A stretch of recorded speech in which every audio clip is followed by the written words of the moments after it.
श्री वल्लभाधीश की जय। श्री गोसाई जी परम दयाल की जय। વલ્ભાખ્યાનમાં ગોપાલદાસજી ગાન કરે છે, ચરણ ચાખડી વંદે રાણો રાણ, સરસ કીધાજે હોતા પ્રેત પાષાણ. કેવું છે શ્રી ગુસાઈજીનું સ્વરૂપ કે આપના ચરણની પાદુકાને રાજા મહારાજા પણ વંદન કરે છે અને જે પ્રેત સુધી અવસ્થાને પ્રાપ્ત થયા છે તેને કેવલ તેમાંથી મુક્ત નથી કરતા, પણ સરસ કીધા જે હુતા પ્રેત પાષાણ.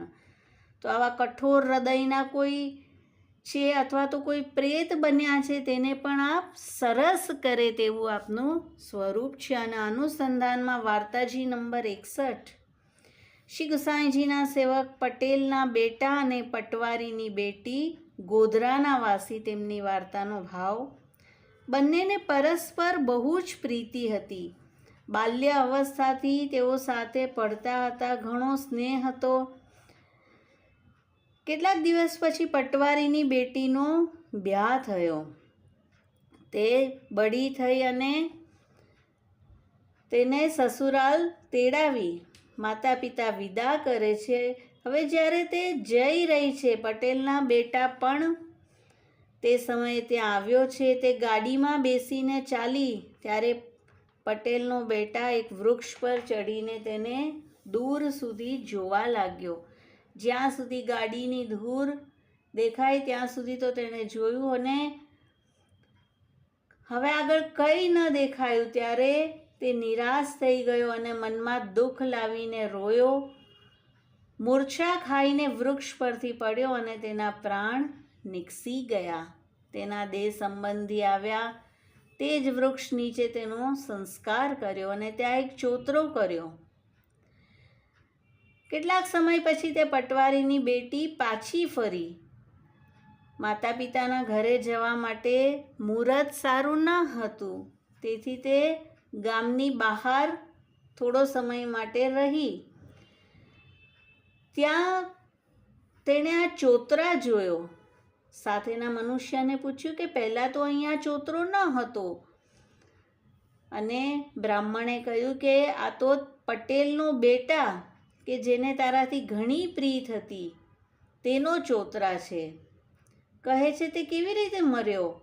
અને સર્વ સમાચાર બ્રાહ્મણે તે બેટીને કહ્યા.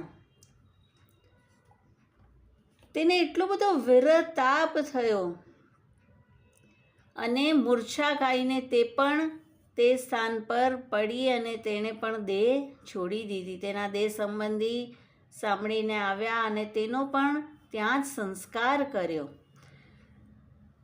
અને આ ચોતરાની બાજુમાં તે પટવારીની બેટીનો પણ ચોતરા બનાવ્યો. એકવાર ભગવદ ઈચ્છાથી શ્રી ગુસાઈજી ગોધરા પધાર્યા છે અને સાથેના વૈષ્ણવોને પૂછ્યું કે અહીંયા ચોતરા કેવા છે.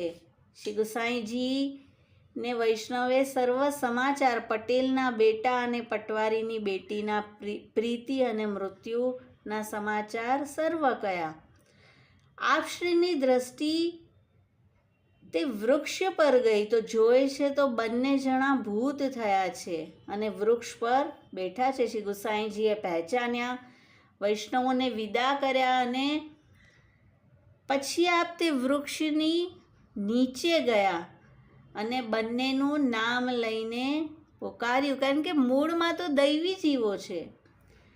ત્યાં પાછળ શ્રી ગુસાઈજીએ બંને વૃક્ષ પરથી નીચે આવ્યા. શ્રી ગુસાઈજીએ બંનેને ચરણ પરસ કરાવ્યો, અષ્ટાક્ષર મંત્ર કાનમાં કહ્યો અને ચરણોદક જલ મંગાવીને દીધું.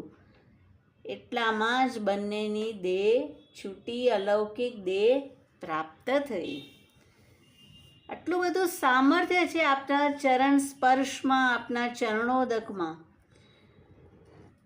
ત્યાં શ્રી ઠાકોરજીની 4 દૂતી ત્યાં આવી શ્રી ગુસાઈજીને દંડવત કર્યા. શ્રી ગુસાઈજીએ આજ્ઞા કરી, તમે આ બંનેને નિકુંજ દેશ અને તુલસી કુંજમાં લઈ જાઓ, શ્રી ઠાકોરજીની લીલા પ્રવેશ કરાવો.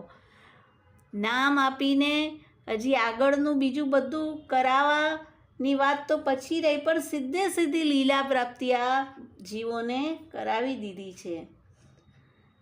અને દૂતીએ આ બંનેને ભગવદ લીલામાં પહોંચાડ્યા. વૈષ્ણવોએ વિનંતી કરી, મહારાજ પૂર્વજન્મમાં આ કોણ હતા અને આવી પ્રીતિ હતી શું, કઈ રીતે આપ કૃપા કરી અમને સર્વ વૃત્તાંત કહો. અને શ્રી ગુસાઈજી કહે છે, બંને નિર્જધામમાં શ્રી ચંદ્રાવલીજીની સખી છે. કામકલા અને રતિ તેમનું નામ છે. બંનેને સમપ્રીતિ સદા છે. લીલા સંબંધમાં મિત્ર ભાવથી બિછર્યા હતા અને પૂર્વજન્મમાં બ્રાહ્મણ સ્ત્રી પુરુષ થયા. ભગવત સેવા કરતા 4 પ્રહર દિન વિતાવતા અને રાત્રિના ભગવદ વાર્તા કીર્તન કરતા. કચ્છુ લૌકિક વ્યવહાર જન્મ પર્યંત જાણ્યો નહીં. અને જ્યારે પુરુષનો અંત સમય આવ્યો ત્યારે સ્ત્રી રોવા લાગી કે તમારા પછી હું કઈ રીતે નિર્વાહ કરીશ. પુરુષે કહ્યું, તું પણ અન્ન ત્યાગ કરીને પ્રાણ ત્યાગ કરજે. પાછે પુરુષની દેહ છૂટી. સ્ત્રીએ સેવા બીજા બ્રાહ્મણના ઘરે પધરાવી અને અન્ન ત્યાગ કરી કેટલાક દિવસમાં દેહ છોડી. તેથી બંનેની આવી ગતિ થઈ. ભગવદ ભાવનો અભાવ કર્યો, તેથી આવું થયું. હવે કશું બાધક નથી, લીલામાં પહોંચ્યા છે. તો ભગવત સેવા આવો સર્વોપરી પદાર્થ છે કે લૌકિક પ્રીતિ કરીને પણ જો કોઈ સેવા છોડે તો તેની આવી ગતિ થાય છે. તો ચાહે તેઓ શ્રી ઠાકોરજીથી દૂર થઈ ગયા હતા, પણ શ્રી ગુસાઈજીએ ત્યાં પધારીને ફરીથી તેમનો અંગીકાર કર્યો અને તેમને ભગવદ લીલા પ્રાપ્તિ કરાવી છે. શ્રી ગુસાઈજી પરમ દયાલ કી જય. શ્રી વલ્લભાધીશ કી જય.